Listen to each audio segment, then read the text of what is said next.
Subscribe to our YouTube channel for the latest updates. We're tracking yet another Invest in the Eastern Pacific alongside Invest 92L, and that designation is Invest 94E off the coast of Mexico, which could turn into a tropical cyclone and make landfall in Mexico in the next 3 to 5 days. We currently have it at 30 miles per hour or 50 kilometers per hour with a pressure of 1,000 millibars, moving northwest at 5 miles per hour or 8 kilometers per hour, and it does have a CDPS rating, and that rating is 3 for Jalisco on Sunday. Wind speed is low to moderate, storm size is low, rainfall potential is major, just above major, and the overall threat is moderate. The stage 3 rating means that considerable damage is possible wherever this storm makes landfall. I would like to note the wind speed is the most uncertain with this storm, so we do need to keep an eye on 94E. We don't have any wind fields right now as it is not a tropical storm force or tropical cyclone at all at this time. The current distances, I do apologize if I mispronounced any of these. It is 250 miles or 402 kilometers from Oaxaca.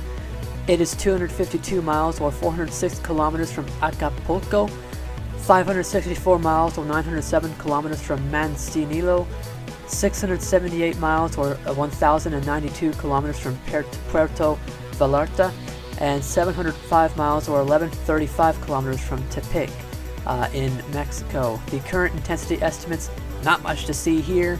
The National Hurricane Center are sitting at 30 miles per hour along with us, and you can see that formation area that they have over the next 5 days in the bottom or in the top left, and let's take a closer look at that. You can see it goes along the Mexican coastline.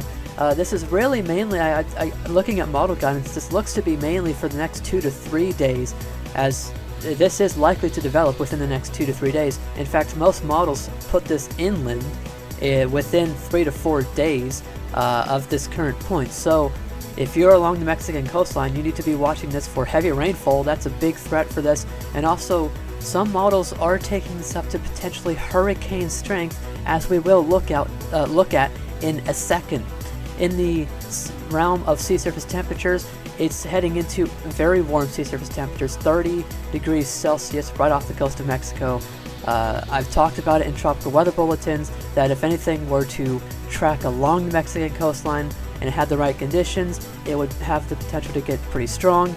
That is what we're seeing here, and you can see it in the multi-model diagnostic comparison. Some models are taking this up to around 80 knots. That's about a high-end Category 1 hurricane.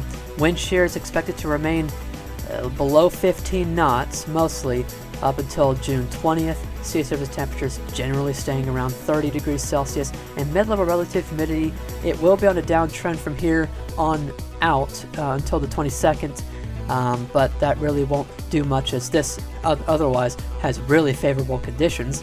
Here's the current true color imagery that we showed in the beginning of the video update.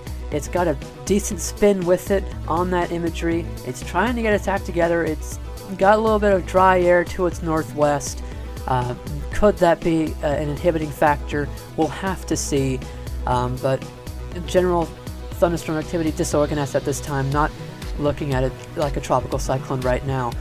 Do stay tuned to Force 13 for not only more updates on 94E, but whatever 92L does in its future.